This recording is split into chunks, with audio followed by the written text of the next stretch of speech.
Mga kaibigan, welcome back. Ating pag-usapan ang final game ni Kai Sotto. Grabe, pinag-point center si Kai, parang Jokic. Ayun, tambak ang super team. Grabe, ang galing ni Kai. Ang dami pang salpak. Pinuwersa pa niya yung big man ng kalaban. Ayun, laglagan pa nga. At may chicks pa nga na pinakilig ang pambato natin. So eto na mga kaibigan, ang final game ni Kai Sotto ngayong season sa Japan B-League. Ito po yung game 2 nila dito nga sa Mikawa Seahorses. Para sa idea lang mga kaibigan, ito po ay third overall sa standings ng Japan B-League ngayon. So malakas talaga to, konti lang ang talo nila. Out of 24 teams, sila yung third mga kaibigan. At eto, simula pa lang ng game, mapapansin ko na dito mga kaibigan na si Kai laging ini-involve dito sa offense nila. So makikita nyo naman lahat dito mga kaibigan at dapat nyo po talagang mapanood. Kasi grabe, ang galing talaga ng pambato natin. Ito talaga yung position niya point center, parang sa gilas. Yung ini-involve siya palagi dito nga sa opensa, palagi siyang binibigyan ng bola. Yun nga lang si Matsuyama, hindi ko maintindihan kung bakit ganun siya lagi pumasa.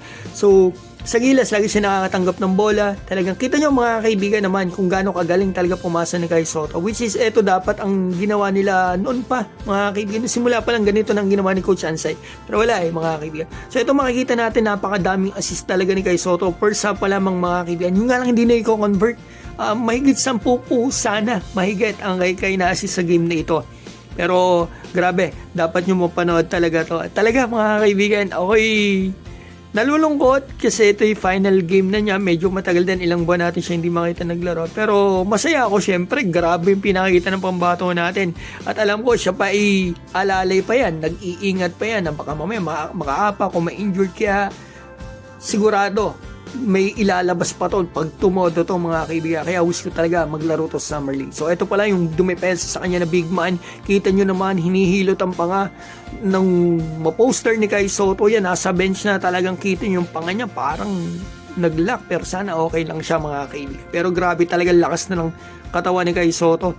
So balik ako doon, sana maglaro ang pambato natin sa Summer League. Pero yan ay wala pa mga kaibigan, wala pang Summer League na gano'n o ibang liga.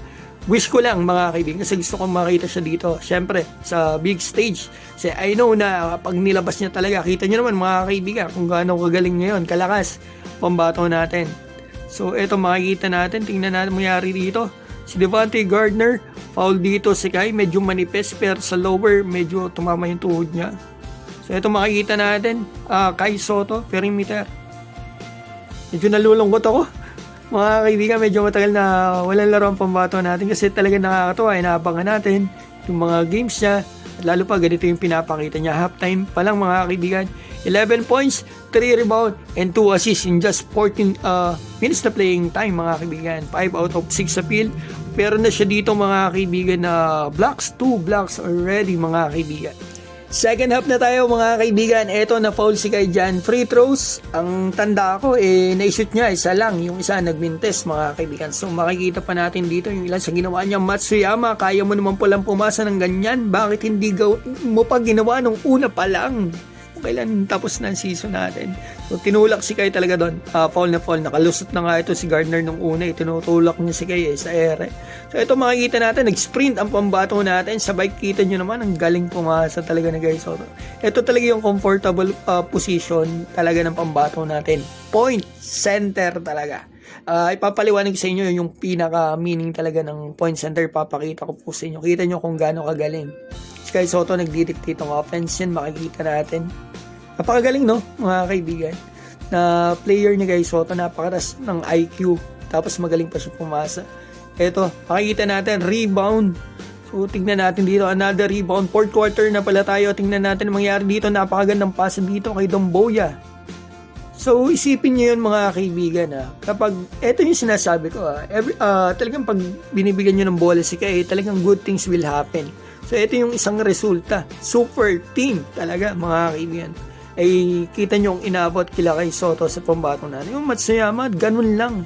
O sige, kung yan ang ginawa nyo simula pa lang nung nagbalik si Kai, matik, baka pumasok sila sa playoffs mga kaibigan. So ito makikita pa natin dito, tapos na 75-98, nagyaka pa na mga magti-teammate. Kasi possible din sila, malamang talaga hindi sila magkakasama next season. Ang larong pinakita dito ni Kai Soto, no hype. Ayan, point center. Yan mga kaibigan, nagdidikta ng offense. At eto, nakakatawa, isang pangarap na naman natupad dito ni Kai Soto. Fan na fan, number 11 jersey, Japanese. Kita naman natin, kinilig, tontoha si ate. So, yun laro ni Kai para sa game na ito ay parang masasabi ko na parang kay Nikola Jokic mga kaibigan. Hindi ko sinabing si Jokic, sinabi ko yung style, yung laro.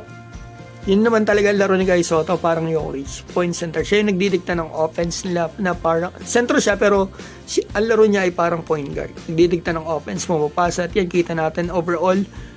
Highest pa dito sa plus minus si Kai Soto, plus 31. Tayo sila ni Clemons with 2 blocks. And mga kaibigan, walang turnover ang pambato natin.